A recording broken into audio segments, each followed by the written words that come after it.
안녕하세요. 강원대학교 학생 여러분. 취업자소서 어떻게 준비할 것인가의 두 번째 시간 자소서의 실체에 대해서 알아보도록 하겠습니다.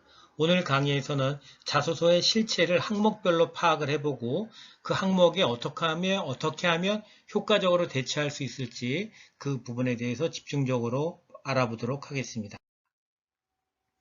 오늘 강의는 크게 이렇게 세 부분으로 나누어질 수 있겠습니다. 첫 번째는 자소서의 준비 전략, 두 번째는 변별력 있는 자소서 작성, 세 번째는 이것들을 종합해서 핵심 포인트를 네 가지로 정리해 보았습니다. 자, 오늘의 강의 개요는 개성과 변별력을 갖춘 자소서 브랜딩을 해보자 라고 하는 것과 그 브랜딩한 내용을 스토리텔링을 활용하여 서술해보자 라는 이 두 가지 큰 틀에 주 중심을 두고 있다는 걸 기억해 두시면 되겠습니다. 먼저 자소서 준비 전략에 대해서 알아보도록 하겠습니다. 자소서 준비 전략은 아래와 같이 크게 한 네 가지 정도로 정리될 수 있다고 생각합니다. 자소서를 통해서 첫째, 나는 어떤 사람인가? 나는 이런 사람이다. 라는 것을 정의해주고 그것을 증명하는 그런 과정이 이제 자소서의 자기 브랜딩 과정이라고 볼 수 있겠습니다. 두 번째는 자소서의 프레임에 맞도록 경험과 스펙을 정리하는 것입니다.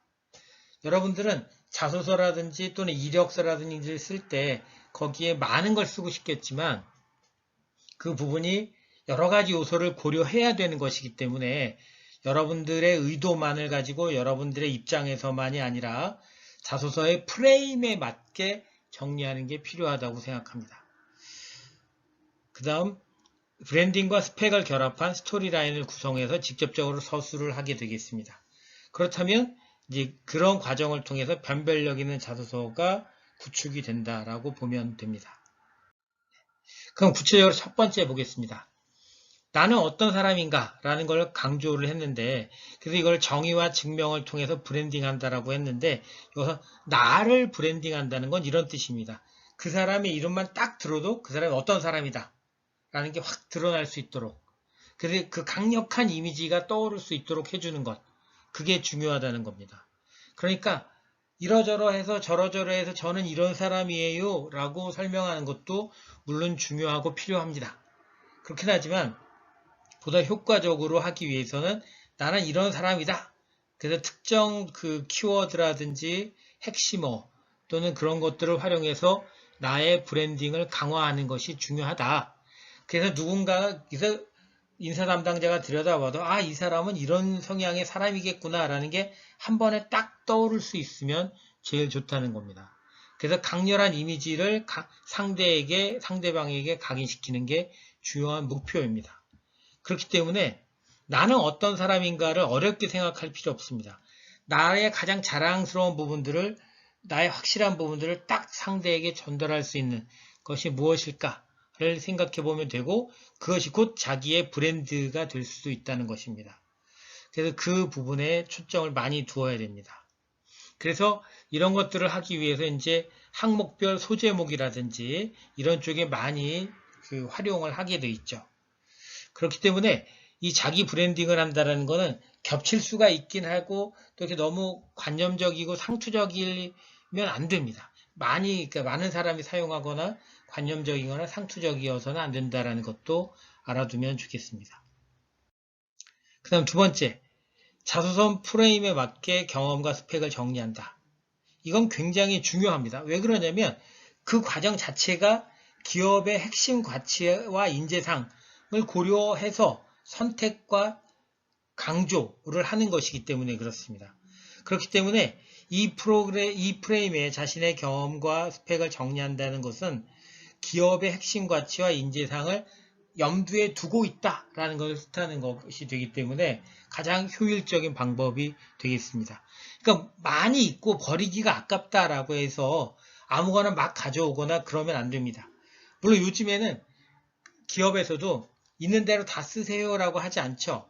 자격증이나 스펙이나 이런 것들도 대표적인 거 2개, 3개만 쓰세요라고 하는 기업들이 많이 늘어나고 있습니다. 그러니까 거기에 따라서 당연히 과감한 선택을 통한 강조가 필요하다.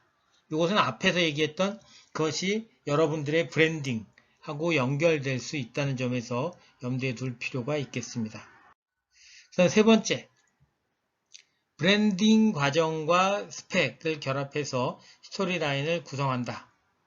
왜 그러냐면은 이거를 결합해서 스토리라인을 구성한다는 것은 명확하고 구체적인 이미지를 만들기 때문에 그렇습니다. 명확하고 구체적인 이미지. 그래서 그 스펙만 쭉 늘어놓는다든지 또는 내가 이런 사람이에요 라고 증명은 하지 않고 그걸 쭉 늘어놓기만 하면 그건 오래가지 않습니다. 왜? 모든 지원자들이 거의 비슷할 가능성이 있기 때문입니다. 그러면 여기에서 상대에게 기억되기 위해서는 어떻게 해야 될까요?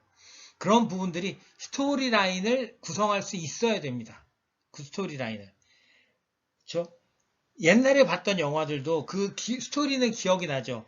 그 세세한 주인공의 이름이라든지 뭐 장소라든지 사건이라든지 이런 거는 잘 기억을 못할 수는 있지만 그 스토리 전체는 기억을 하잖아요. 그죠? 이런 효과를 염두에 둔 겁니다. 그래서 여러분 자신의 그 브랜드가 이런 거예요. 난 이런 사람이에요. 라고 드러낸다면 그 부분을 그렇기 때문에 나는 이런 스펙을 쌓고 경험하고 그 과정을 통해서 성장했어요. 라는 게 자연스럽게 스토리가 형성이 될 수 있게 되어 있습니다. 그래서 이런 부분들을 염두에 두시면 좋겠습니다. 그 다음 네 번째, 변별력 있는 자소서 작성. 이런 앞에 과정들이 이루어진다면 그 변별력 있는 자소서가 만들어질 겁니다. 왜 그런 변별력이냐? 대부분 다 비슷하게 쓰고 비슷한 방식으로 쓰면 인사 담당자들은 그걸 구별 못합니다. 그리고 요즘에는 기업마다 최저선이 있기 때문에 지원을 했다는 것은 그 최저선을 넘었다는 뜻이고 그러면 그 기업과 같이 일할 수 있는 기본적인 능력이 된다는 뜻이기 때문에 대부분 비슷비슷한 사람들 속에서 그 자기와 같이 일할 동료, 후배들을 또는 신입사원을 선발할 때는 이 사람이 어떤 사람인지가 중요하다는 것이죠. 그러니까 만약에 성적을 중심으로 뽑을 거다 그러면 영어 성적하고 학부 성적하고 대학 이름하고 이런 걸만 뽑아도 됩니다. 근데 그러지 않는 이유가 뭘까요? 어떤 사람이냐가 훨씬 더 중요하기 때문입니다.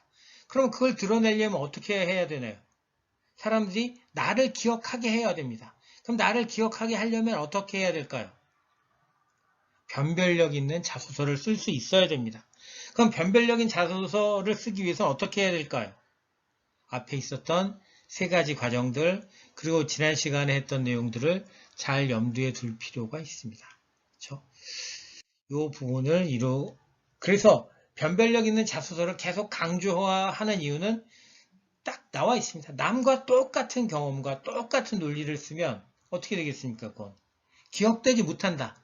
여기서는 조금 강력하게 표현하더라고 탈락이라고 썼지만 이런 거죠. 남들과 똑같은 경험과 논리는 기억 속에 남아있지 않게 되는 거죠. 그렇죠? 아무도 기억하지 못해요. 그런 것을 염두에 두면 좋겠습니다. 그래서 이 자소서 준비 전략에서는 나의 특성을 드러내되 어떻게 하면 나의 특성을 남과 다른 방식으로 표현할 수 있을까?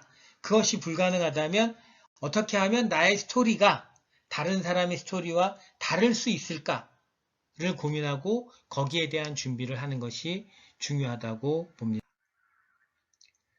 그 다음 변별력 있는 자소서를 쓰기 위해서 요즘에 자주 나오는 항목들이 뭐냐면 자신의 성공 사례입니다. 성공 사례, 실패 사례, 도전적인 경험 이런 것들에 대한 것도 있겠죠. 그렇죠? 그래서 이제 구체적으로 들어가 보면은 자신의 성공 사례를 쓸 때 이것이 변별력을 갖추기 위해서는 일단 기본적인 형식을 지켜주는 게 중요합니다. 첫 번째는 항목을 기술할 때 이렇게 했으면 좋겠습니다. 소제목 반드시 붙여주셔야 됩니다. 소제목. 왜냐하면 인사 담당자들이 여러분들이 자소서와 관련한 자료들을 많이 찾았겠지만 인사 담당자들이 자소서 한 편을 읽는 시간은 1분을 넘어가지 않습니다. 1분을 넘어가지 않아요. 그거는 여러 기사들을 통해서 확인이 되고 있죠. 물론 어떤 데는 뭐 2분 30초다라고 하지만 그러면 이력서도 있고 자기소개서도 있는데 그걸 2분 30초 안에 본다. 그럼 결국 그거는 자소서를 꼼꼼하게 처음부터 끝까지 다 읽어주지 않는다는 거죠. 그럼 읽어주지 않기 때문에 어떻게 해야 되느냐? 소제목 붙여야 됩니다. 그래서 핵심 문장을 앞에 딱 써줘야 됩니다. 그래서 소제목을 붙이고 두 갈씩으로 앞에 나는 이런 사람이에요. 내가 하려고 하는 얘기는 이런 거다라는 걸 앞에 딱 쓰고 그걸 구체적인 사례로 증명하고 그 다음에 뭐 기타의 등등 연관성이라든지 활용계획이라든지 이런 순서로 써주면 됩니다. 이럴 때 성공 사례를 요청하는 경우가 많은데 이거는 단순히 단순한 성공 사례가 아니라 이것이 명확한 목표를 설정하고 여러 가지 전략과 단계를 거쳐서 성공할 수 있었어. 어려운 과정이 있었지만 성공할 수 있었어요. 라는 것을 표현할 수 있어야 합니다. 그리고 이런 부분들은 실제로 지원 분야와 연관성이 높은 관련성이 있는 그 분야를 제시하는 것이 좋겠죠. 그렇죠? 그리고 이런 것들을 통해서 내가 충분히 노력했고 내가 성장할 수 있었다. 라는 것도 보여줄 수 있으면 좋습니다.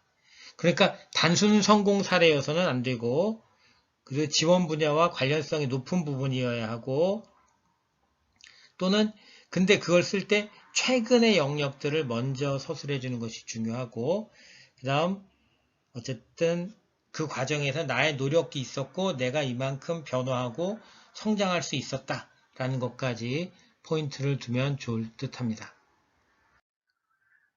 두 번째, 그 다음에 많이 나오는 게 성공 사례 또는 실패 사례를 쓰라는 거였잖아요. 그죠? 근데 이 실패 사례를 쓰는 게 훨씬 유리할 가능성도 있습니다.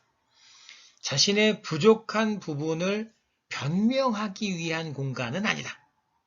특히나 실패를 합리화하는 것도 좋은 모습은 아니겠죠. 실패를 솔직하게 인정하고 냉정하고 객관적으로 분석해서 새로운 출발점을 만들 수 있으면 그게 훨씬 어필할 수 있는 상대에게 인식될 수 있을 가능성이 높겠죠. 왜냐하면 지원자들이 이 실패 사례를 쓰는 것에 대해서 굉장히 불안해하고 소극적인 형태로 반응을 하죠. 그래서 성공 사례는 쭉 많이 쓰고 실패 사례를 쓰는 분량이 적습니다. 또는 둘 중에 하나를 선택하라 그러면 대부분이 성공한 사례를 적지 실패한 사례를 적는 경우는 매우 드뭅니다.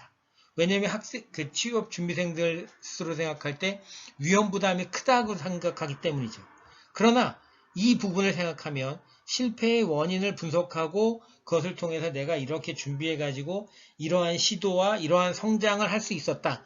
그래서 이렇게 성공할 수 있었다. 라는 걸 보여줄 수 있다면 이 실패한 사례를 쓰는 게 훨씬 유리한 경우도 있습니다. 아마도 대부분의 지원자들이 한 7, 80% 이상은 아니 또는 그 이상일 수도 모르겠어요. 성공한 사례를 쓰지 실패한 사례를 쓰는 경우는 드뭅니다. 어쨌든 만약에 여러분들이 성공한 사례가 마땅한 경우가 그렇게 없다. 또 이렇게 쓸 수는 있어도 남과 이렇게 구별이 되지 않는다라고 한다면 실패한 사례 쪽에서 실패한 사례를 한번 작성해 보는 것도 여러분들한테는 도움이 될 가능성이 있다고 봅니다.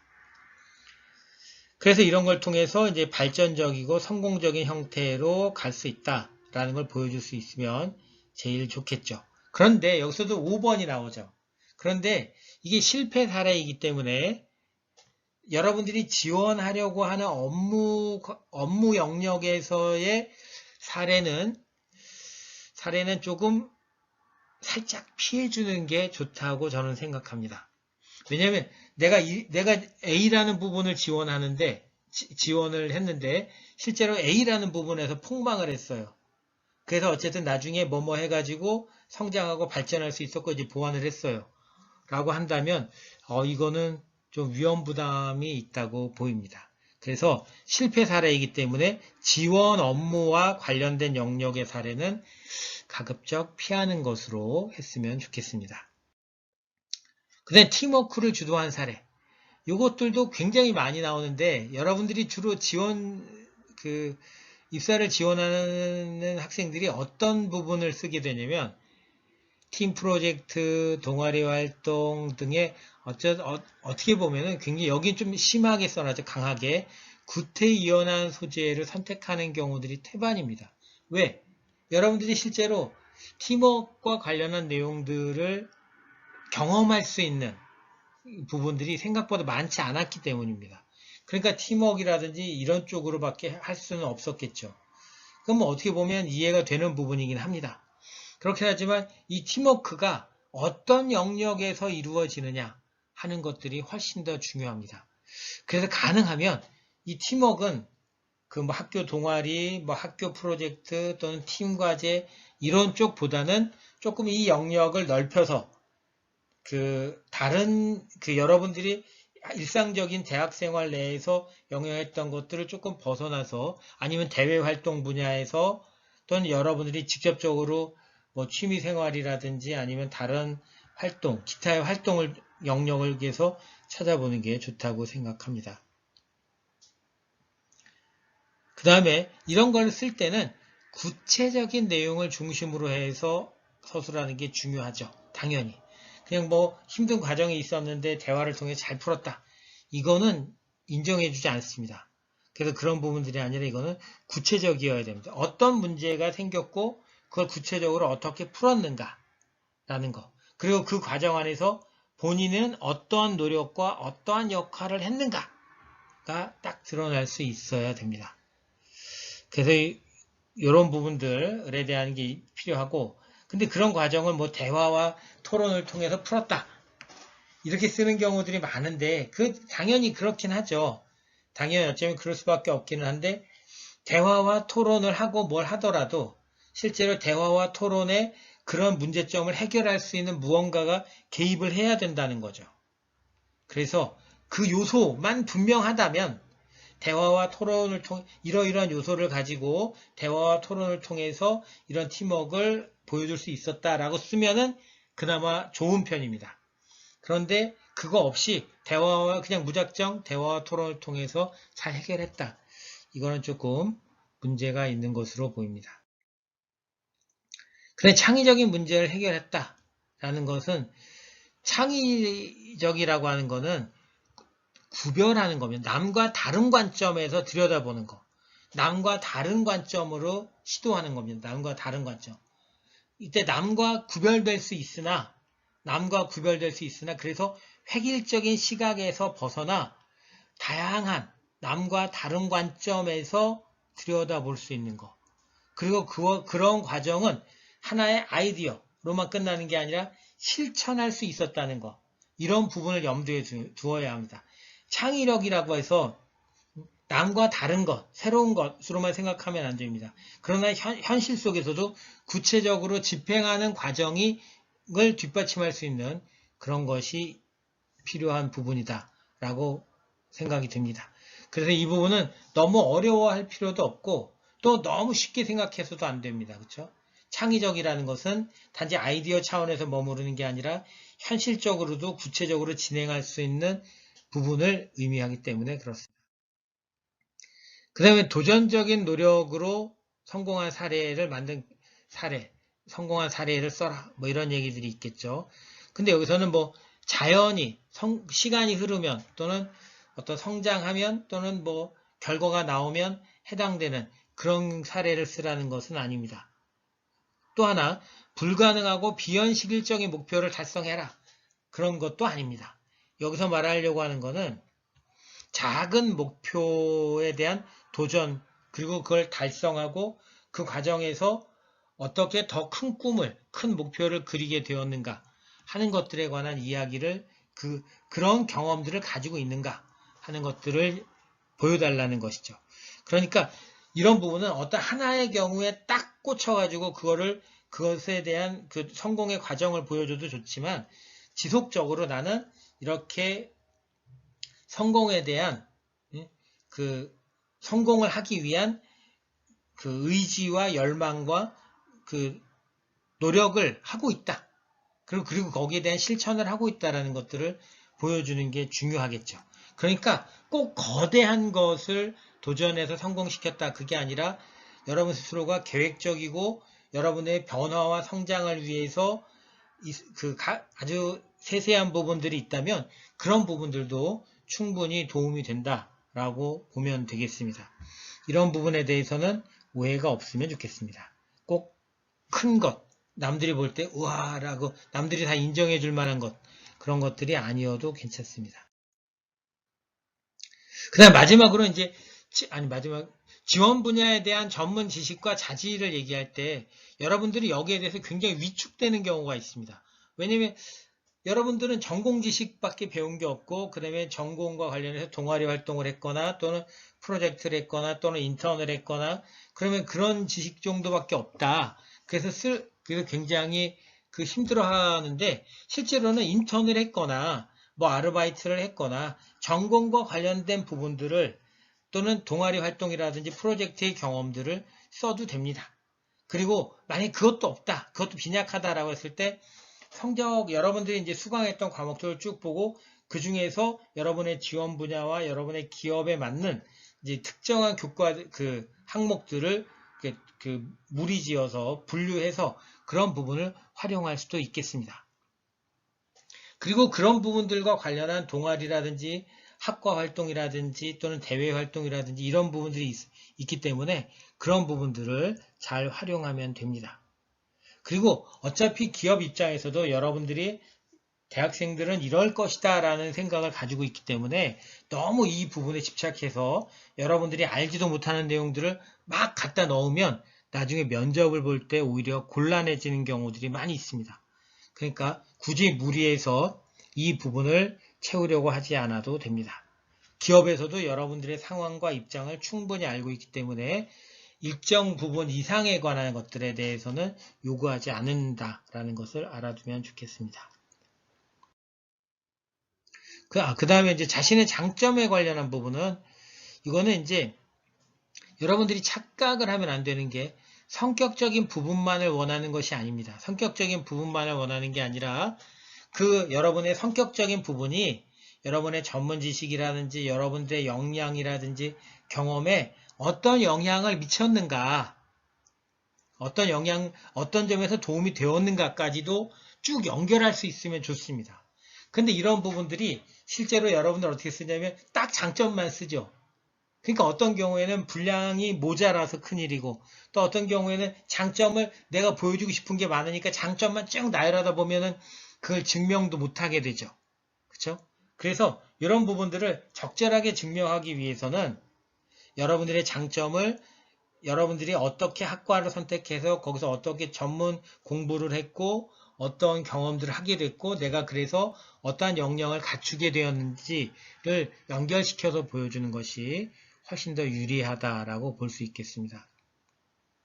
그 다음에 다른 지원자보다 자신감 있게 주장할 수 있는 부분을 강화하는 게 굉장히 중요하겠죠. 그렇죠?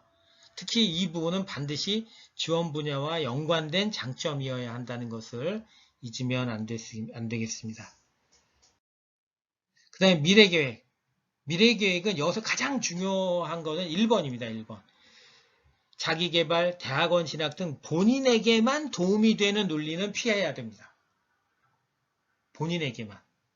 그리고 두 번째입니다. 두 번째 보시면 그럼 뭘 해야 되느냐 거기에 실제 여러분들의 이제 입사를 해서 같이 이제 일을 하게 된다라고 했을 때 실제 출근 후에 실천할 수 있는 내용이면 좋겠습니다. 그래서 구체적이고 세밀한 계획을 세우는 게 중요합니다. 미래 계획이라고 해서 대충 뭐 이렇고 저렇고요, 이렇게 할 거예요 라고 당연히 쓰게 되겠지만 또 여태까지 그렇게 써왔겠지만 그 부분을 구체적이고 세밀한 방식으로 쓸 수 있으면 좋겠습니다. 때로는 이런 방식이 제일 유리하고 때로는 뭐 3번에 나와 있는 것처럼 추상적인 목표, 그러니까 가치관이라든지 그 기업의 인재상 또는 기업의 가치 이런 쪽하고 연관되어서 추상적인 과제나 목표를 제시해도 상관은 없는데 아마도 대체로는 구체적인 형태를 요청하는 것 같습니다. 이런 부분들이 있겠습니다. 그래서 마지막으로 여러분들에게 그럼 지금까지의 과정을 통해서 핵심 포인트 4가지를 정리해 보도록 하겠습니다. 첫 번째, 자기소개서라든지 이런 것의 질문 의도와 주어진 문제에 집중하자. 그걸 명확히 파악하고 집중하자. 그러면 여기서 뭐가 나온다? 여러분들이 자소서를 쓸 때 이 항목에 어떤 내용을 어떻게 쓰고 어떤 사례를 갖다 붙여야 되겠구나 라고 하는 그 대략적인 그 틀거리가 나오게 되죠. 그러니까 문제의 의도를 정확히 이해하고 주어진 문제에 집중하는 것이 중요하겠습니다. 두 번째, 최근의 경험이 중요해요. 여러분들을 자소서 쓰다 보면 옛날 얘기 쓰는 경우들이 너무 많습니다. 너무 오래됐어요. 고등학교 시절, 중학교 시절, 물론 되게 중요하죠. 그게 현재 여러분을 만든 것은 사실이죠. 그렇긴 하지만 여러분들이 그 하고자 하는 기업의 입장에서는 이 사람이 자기 모습을 보여주기 위해서는 그 대학 기간이나 고등학교 기간 4년 이상의 시간 동안에 그 많은 시간 동안에 어떤 변화가 있었느냐를 보여주는 것도 중요한데 굳이 그렇게 오래전 에피소드나 그 구체적인 증명을 그 오래전 사례를 통해 할 필요가 있냐 이런 얘기가 되겠죠. 그래서 어쨌든 최근의 경험, 그다음에 지원 분야 연관 경험을 소재로 활용하는 것이 좋겠다. 세 번째, 상황을 쭉 얘기하다가 사실은 자기가 하고 싶은 얘기는 많이 못하죠. 그래 여기 나온 것처럼 어떤 항목이든 상황 설정은 최대한 줄이고 본인의 노력과 역할에 대해서 강화해야 된다. 거기에 대해 집중해서 써야 됩니다. 근데 어떤 학생들은 제가 이러저러 해서 저러저러 해가지고요. 그래서 이렇게 했어요. 라고 쓰는데 그 인사 담당자에게 중요한 거는 마지막 한 줄일 가능성이 있는데 그 앞에 세네 줄은 다 딴 얘기를 쓴 거죠. 이런 것들은 소용이 없습니다. 그래서 상황 설명을 길게 할 게 아니라 본인의 노력과 역할을 강조할 필요가 있습니다. 그런 부분에. 그 다음 마지막으로 기본 구조를 유지한다. 가장 설득력 있다라고 해놓은 이유는 항목이 여러 가지가 있는데 어떤 학생들은 앞에 항목에 쓴 내용하고 뒤에 쓴 내용하고 안 맞는 경우가 있습니다. 특성도 안 맞고 지원 분야와 뭐 동기도 안 맞고 이런 분들이 내용이 안 맞는 경우들이 있습니다. 여러분들은 착각을 하면 안 됩니다. 항목별로 쓰라 그랬다 해서 그게 끝나는 게 아니죠. 그 항목에 대한 내용을 통해서 여러분들에 대한 평가나 판단을 하게 되죠. 그러고 나서 그 다음 항목으로 가게 되는데 앞이랑 안 맞아. 그럼 이거 뭐가 문제가 있다는 얘기죠. 그래서 가장 설득력 있는 기본 구조를 유지한다는 것은 일관성을 유지한다는 거고 그 일관성을 통해서 일관성 있는 것은 결국 스토리라인을 의미하는 거고 그것을 통해서 상대에게 기억되는 걸 얘기를 하는 거겠죠. 그래서 이런 부분들을 잘 염두에 두면 좋겠습니다. 오늘 내용이 많아서 조금 빨리 진행을 했습니다. 취업 준비를 위해 애쓰시는 취업 준비생 여러분들에게 조금이라도 도움이 될 수 있었으면 좋겠습니다. 네, 고생하셨습니다.